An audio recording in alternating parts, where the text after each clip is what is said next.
નમસ્કાર, શો ટાઈમમાં આપનું સ્વાગત છે। ભાવનગરના કુંભારવાડા મોતી તળાવ વિસ્તારમાં બે જૂથ વચ્ચે જાહેર રોડ પર થયેલી મારામારીની ઘટનામાં પોલીસે બંને જૂથના મળી 7 લોકોની ધરપકડ કરી છે।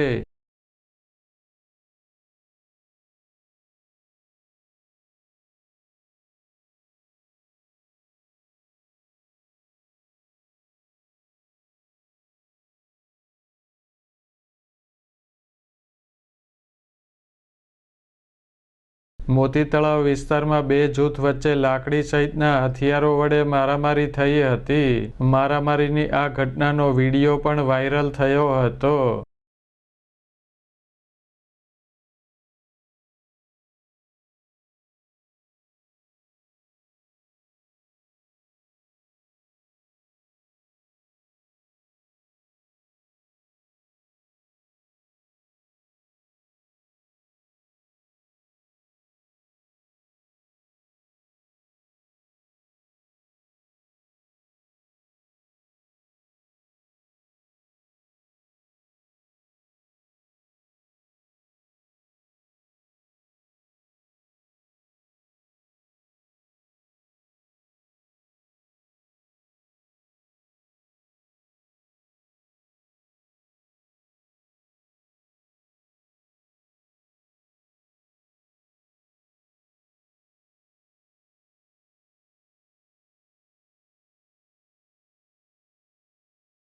મારામારીની આ ઘટના અંગે બોરતળાવ પોલીસે સામસામી પોલીસ ફરિયાદ નોંધી બંને જૂથના મળી કુલ 7 શખ્સની ધરપકડ કરી કાયદેસર કાર્યવાહી હાથ ધરી છે।